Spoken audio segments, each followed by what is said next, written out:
Ang pera ng pamilya ay para sa nakababatang kapatid mo. Kahit na matalino ka, hindi kita bibigyan ng pang-tuition para makapagkolehiyo. Hindi ako nabigyan ng pera para sa matrikula. Maghahanap ako ng trabaho para kumita. Magandang araw po, CEO Lee. Lee Min-ho, sinabi ng nanay mo na humanap ako ng kasintahan para sa iyo. Anong klaseng babae ang gusto mo? Sabihin mo sa akin. Birhen at dalisay.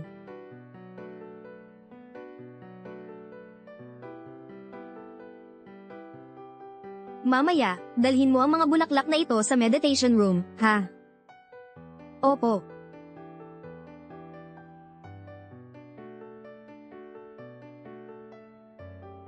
Ano ang iyong tinitignan? Si Director Lee ay vegetarian at nagdarasal araw-araw. At ayaw na ayaw niya sa mga babae.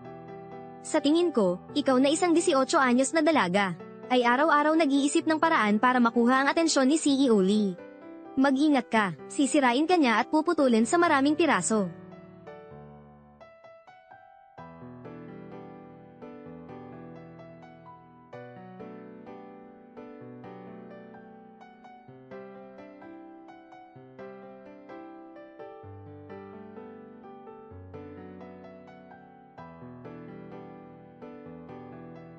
Kuya, 30 ka pa lang. Bakit ka nabubuhay na parang 300 na ang edad mo?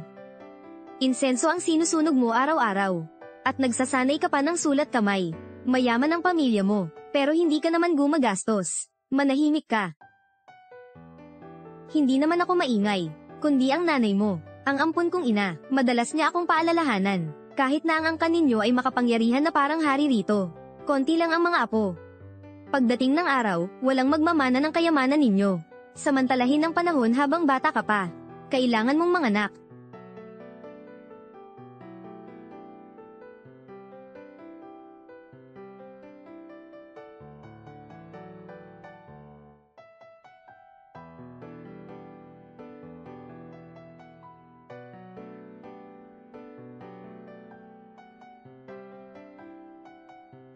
Min-ho. Tingnan mo nga, payat na parang maya o mataba. Dapat mayroong isang tao na nakakuha ng iyong mata.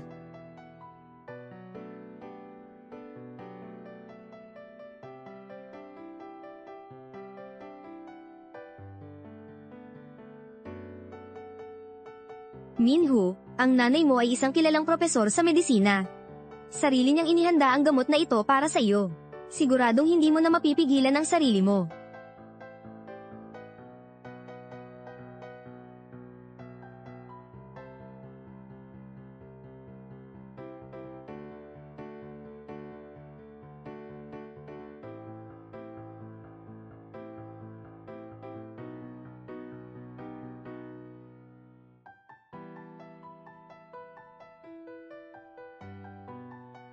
Umepekto na ang gamot na espesyal na ginawa para kay Min-ho. Min-ho. Tingnan mo. Hindi ako makapaniwala na mapipigilan mo pa ang sarili mo. Magpakita ka na kay CEO Lee.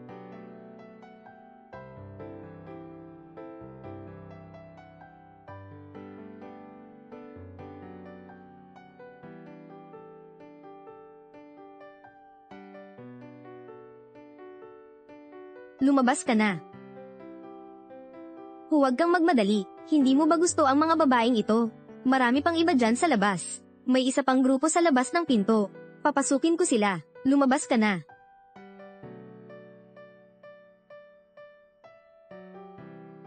Bulag ka ba? Pasensya na, pasensya na.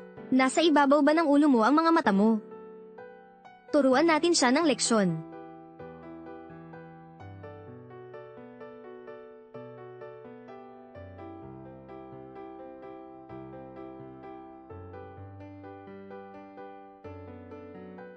Umalis na kayong lahat.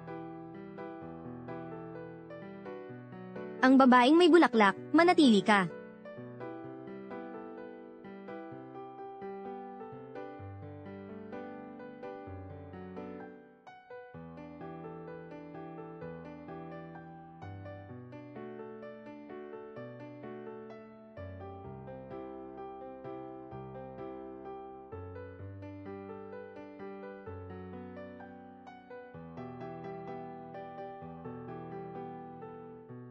Huwag.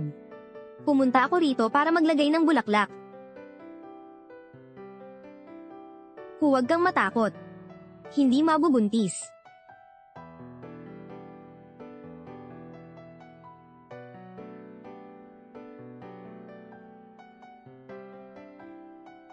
Hindi ako nandito para magbenta ng katawan. Bakit mo naman gagawin iyon? Gusto mo pa ng dagdag na bayad? Ito ay kabayaran. Kunin mo na iyan. Wala na tayong utang na loob sa isa't isa. Huwag mo na akong guluhin ulit. Ayoko nang makisali pa.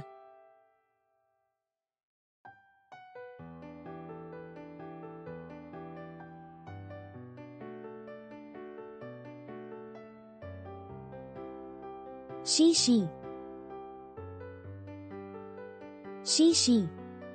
Nanay, hindi nasaktan si Shishi. Ospital. Kailangan nating pumunta sa ospital agad.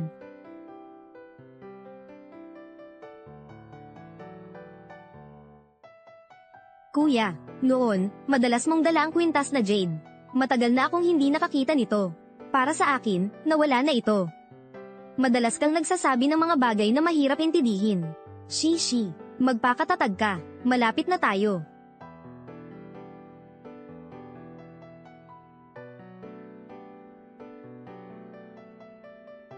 Hey, anong nangyari sa iyo? Mag-ingat ka sa daan. Pasensya na, pasensya na. May sakit ang anak ko. Nagmamadali talaga ako. Huwag magpatakbo ng pulang ilaw bagaman. Sige na. Hayaan mo na siya. May thalassemia ang batang ito. Hindi siya makapagkontrol ng dugo. At walang pagkakatugma sa mga stem cells ng dugo. Kailangan ng dugo mula sa umbilical cord ng kaanak. Nasaan ang ama ng bata? Bata. Ang bata ay walang ama. Ginoo, ako'y nakikiusap sa inyo. Humanap ng paraan upang matulungan ako. Iligtas ang buhay ni Shishi. Swerte mo talaga. Nandito si Professor Lee para magbigay ng lecture sa ospital. Tiya siya ay tiyak na may paraan. Gagawin ko muna ang first aid. Pumunta ka na magbayad. Oo. X-ray room.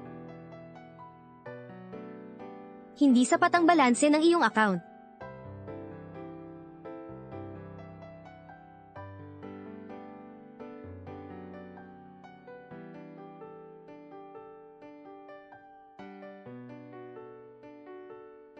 Hello, nanay. Ngayon, may sakit si Shishi. Kailangan ko ng pera agad. Maari ka bang pabaya sa akin ng ilang pera? Hindi na dapat ipinanganak ang batang iyon. Huwag mo na itong gamutin. Nanay, si Shishi ay iyong grandbata. Huwag kang mag-alarm. Tiyak na babayaran kita sa lalong madaling panahon. Hindi, nanay. Ann, may pera ka ba? Kung wala kang pera, huwag humarang sa aming daan. Hindi ko gustong humingi sa kanya ng anumang bagay. Ngunit ngayon, para sa Shishi, wala na akong pipiliin. Umalis ang lahat, si Professor Lee. Inabala ka namin ngayon, Profesor. Walang anuman. Tulungan mo akong maghanap ng babae na angkop para sa anak ko. 35 na siya, at wala pang asawa. Direktor, wala akong pera para sa paggamot ng anak. Napakahalaga ng jade necklace na ito. Ginagamit mo ba ito? Ang jade key na to. Ito ang jade key ni Minhu. Ang dragon key na to. Ito ang inibigay ng emperador sa ating pamilya. May 400 taong gulang na ito. Bakit nandoon to sa imong kamay? Ito ang ibinigay sa akin ng ama ng sanggol. Ang anak ko ay sakit. Thalassemia na nag-uugat. Ngayon pa rin siya sa emergency. Talagang walang pera na ako. Kailangang gamitin ito sa halip. Ito ang genetic disease ng pamilya Lee. Si Minho ay nagkaroon din ng sakit na ito noong siya'y ipinanganak. Matagal bago nakahanap ang pamilya ko ng angkop na stem cell. Bakit? Bakit?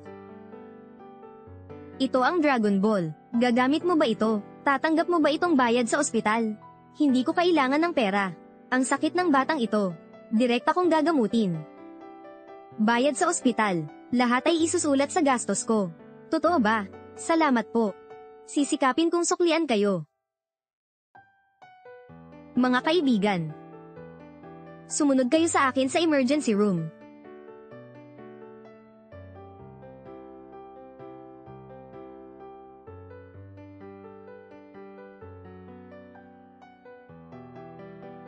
Minho.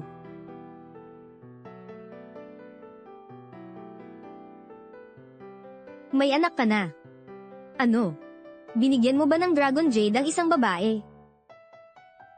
Ipinanganak niya ang iyong anak. Dapat mong pakasalan siya. Baron ako. Bukod pa rito, isa lang siyang babaeng nagbebenta ng katawan. Hindi siya karapat-dapat sa akin. Hey, sandali. Bakit siya ang naging kabit? Ang babaeng nakatulog ka 5 taon na ang nakalipas. Hindi niya ito ginagawa para sa pera.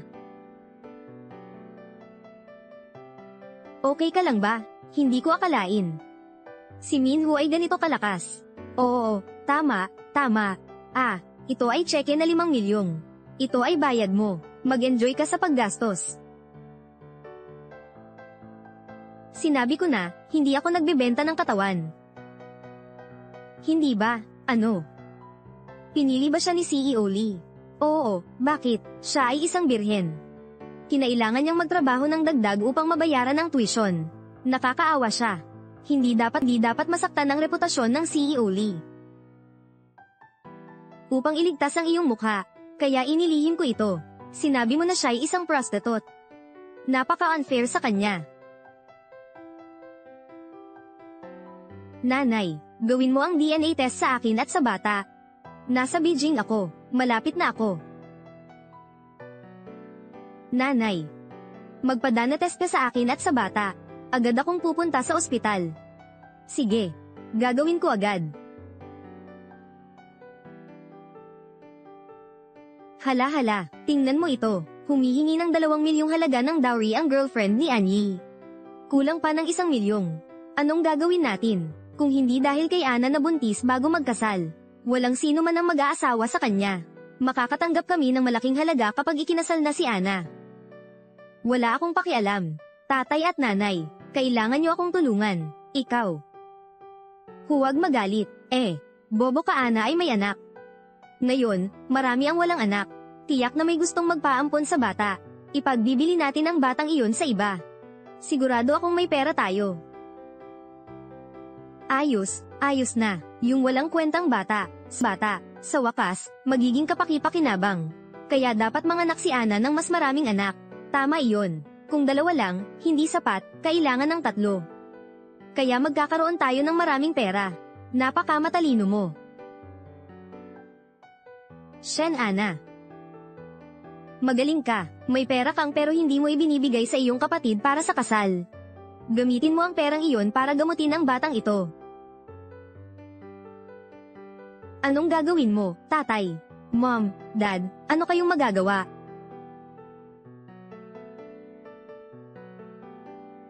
Shishi pa rin kailangan ng oxy at dambuhalang dugo. Hindi siya maaaring umalis sa kwarto ng ospital. Ibaba mo ang bata, magdalo kayo at tulungan natin. Mabilis. Ang ina ng bata ay may mental illness. Sasaktan niya ang bata. Nanay, bitawan mo ako. Gusto kong makita ang aking ina. Shishi ay nasa kritikal na kalagayan. Bitawan niyo siya. Kritikal ang kalagayan ng bata. Pigilan mo siya. Huwag hayaang maantala ang paggamot sa bata. Ang masamang lalaking iyon ay walang maibibigay na maganda sa iyo. Umalis ka. Nanay, bitawan mo ako. Gusto kong makasama ang aking nanay. Shishi, dadating si nanay para ihatid ka.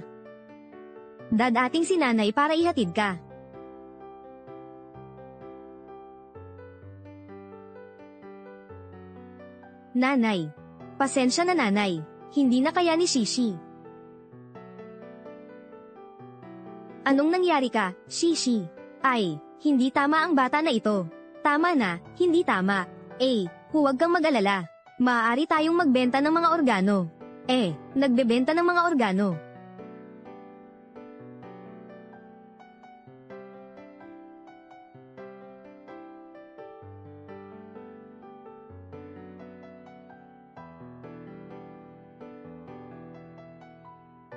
Ang aking anak na babae. Ang lakas ng loob mong hawakan. Oo. Tama ka bang totoong papa ko ka? Dumating si Papa para iligtas kami ni Mama, tama ba? Tatay, bakit ibinigay mo ang bata sa kanya? Hindi ko alam.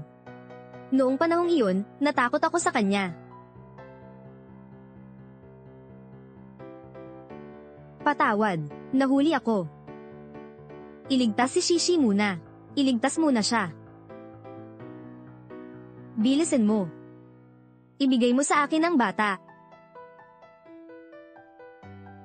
Tara na, tara na.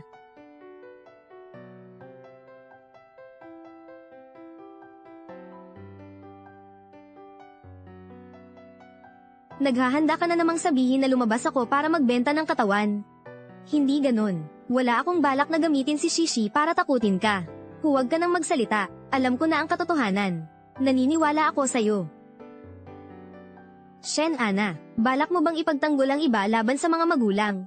Bakit? Tinawag mo ang lalaking ito. Para takutin kami, hindi ba? Wala kang asawa pero buntis ka. Anong silbi ng ipanganak ang bata? Mas mabuti pang ibenta na lang ito para sa pera. Tumahimik ka na, marumi. Kayo ang magkakaroon ng kaparusahan. Sinasalungat ko, huwag mo akong pagsabihan ng mga ganitong uri ng pamahiin. Hindi ako naniniwala sa kabayaran o sa mga Diyos. Si CEO Lee ay Diyos.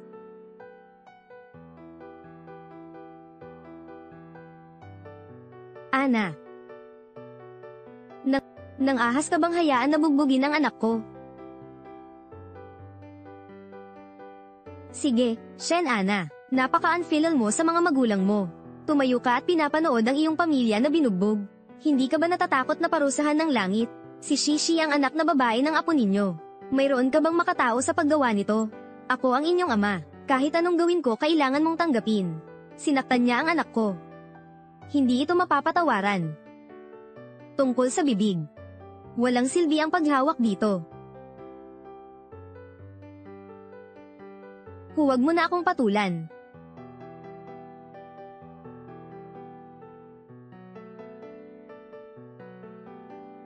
Susunod na eksena. Hindi angkop para tingnan mo.